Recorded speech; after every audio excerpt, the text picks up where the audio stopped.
Nous sommes aujourd'hui à la Foire de Savoie pour un instant d'échange et de débat sur les crypto-monnaies, les monnaies locales, bref, la monnaie de demain, l'avenir de la monnaie, avec nos 4 intervenants. Alors on va commencer par Valentin Voisin, Frédéric Jadis. Vous êtes tous les deux responsables de La Monnaie Autrement, l'association qui a créé l'ELEF. Bonjour à vous deux et merci d'être là. Merci à vous. On a également Attila Ether, président de la société Helicom. Merci d'être là, Attila, bonjour. Merci à toi. Et enfin, Christophe Tollet, créateur de la chaîne YouTube Papa Vigéré. Oui. Tu vas nous éclairer aujourd'hui, je pense, sur la consommation des crypto-monnaies dans le monde, Ouais, le coût énergétique. Carboné, exactement. Okay, très Mais bien. je suis pas le seul youtubeur ici. Valentin Et oui, Voisin, Valentin il a une Voisin super a aussi sa petite aussi. chaîne YouTube que vous pourrez aller regarder. Alors, la question aujourd'hui, déjà, Attila, est-ce que tu peux nous éclairer un petit peu sur cette nouvelle technologie qui a quand même plusieurs années derrière elle, la blockchain et la crypto-monnaie, en quoi ça consiste très rapidement ?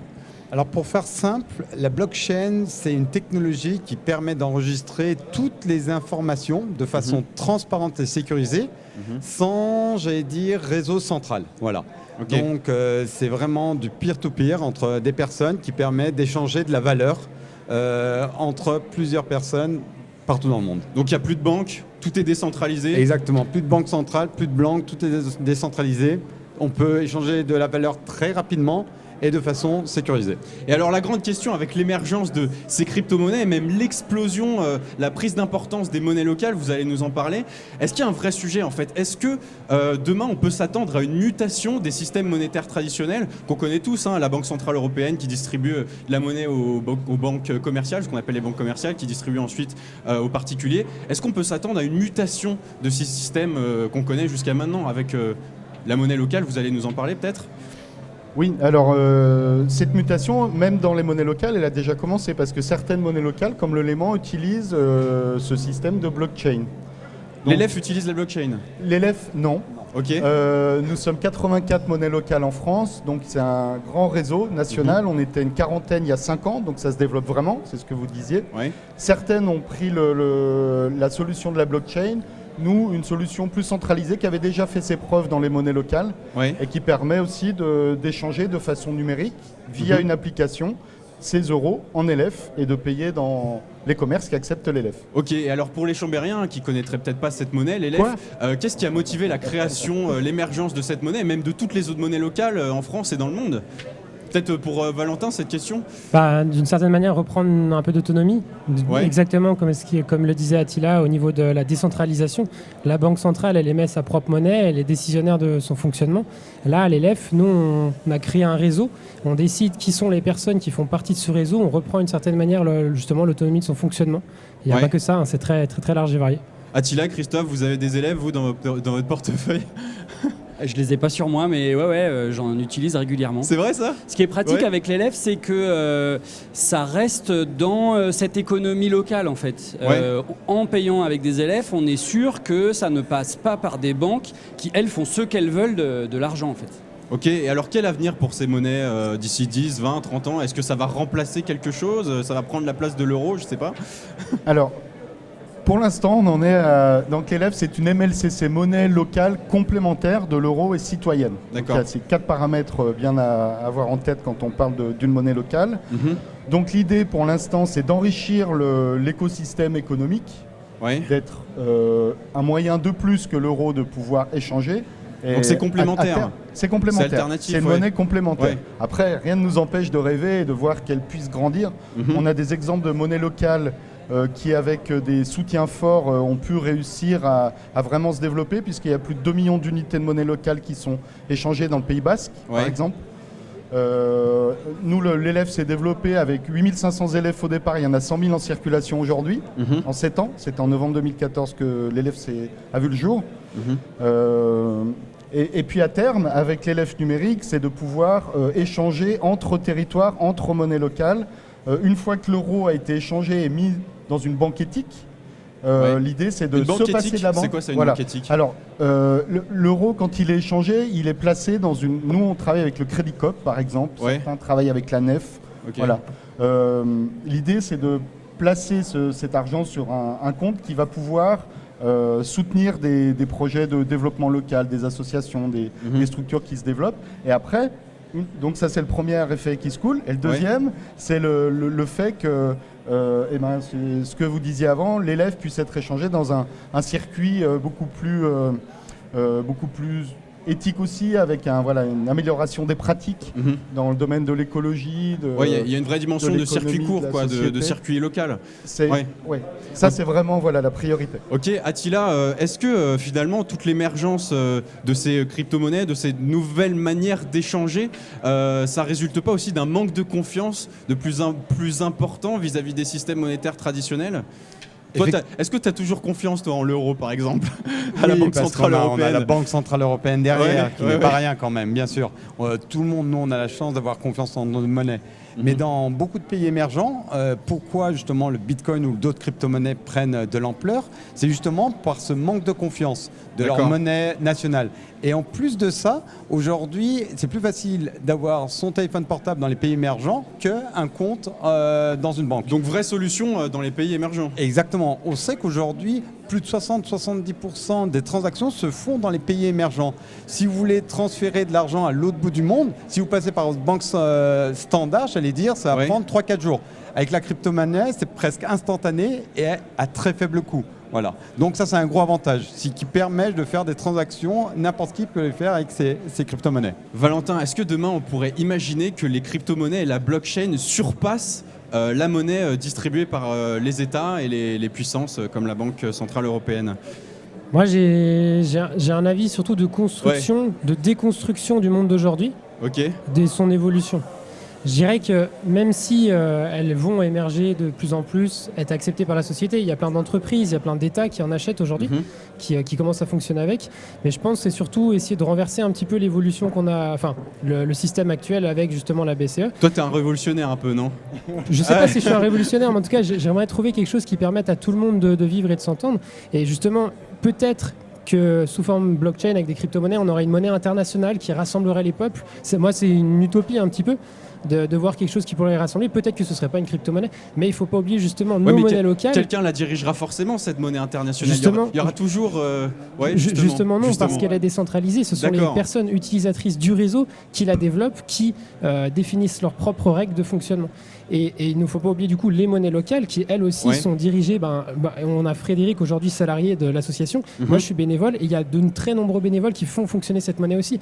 Et du coup ça permet d'avoir une richesse, une variété et pas uniquement une seule monnaie dans laquelle on pourra avoir confiance. Ok. Christophe, toi aussi t'es un peu révolutionnaire sur les bords à ce sujet-là ou pas ? Non, je suis surtout très inquiet. Pourquoi inquiet ? Dis-nous. Fais-nous peur un peu là. Ta question, ils sont beaucoup trop en confiance avec leur truc là. Fais-nous un peu flipper. Ta question elle est vachement intéressante. Est-ce qu'un jour ça remplacera tout ce qui se passe dans les banques ? Du coup se pose la question de est-ce que c'est carboné ou pas ? Il y a une vraie question environnementale je crois, derrière tout ça. Moi c'est ça qui m'inquiète. C'est comment on va réussir à faire face au réchauffement climatique. Donc tu nous as fait des super schémas. Un graphique sur lequel on voit la consommation d'énergie électrique en térawatts. Un térawatt c'est 1 million de watts, c'est beaucoup. Soit 1 millier de milliards de watts. Et donc en 2018, c'était 28 terawatts. Ensuite, en 2019, c'était 32 terawatts. Et maintenant, en 2020, ça a pété avec 80 terawatts. Donc en grosse consommation, il y a vrai impact sur l'environnement du coup de produire du Bitcoin. Exactement. Pour Attila qui investit dans le Bitcoin, il a une vraie empreinte carbone finalement. C'est vrai, mais il faut ramener ce volume dans la création d'électricité mondiale.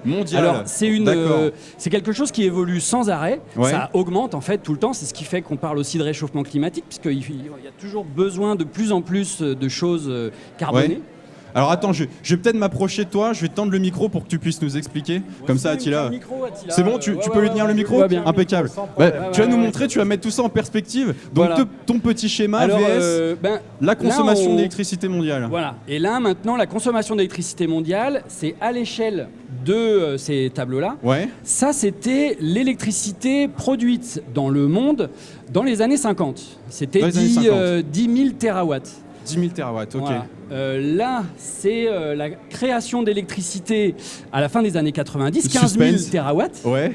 Et ça, c'est la consommation, la création d'électricité Tu nous tiens maintenant en en haleine, là. 2020. Tu nous tiens en haleine, alors Ça fait dévoile-nous. un gros volume. Ouais. Et pour remettre en perspective, Ouais. ça, c'est la création d'électricité de la France Ok, dans la même Dans le année 2020. d'accord. Alors on voit dans ce petit dessin qu'il y a des petites couleurs, ce qui nous permet de voir que la France était très peu carbonée, puisque c'est les tout petits chiffres là, Ok. le charbon, le pétrole, tout ça.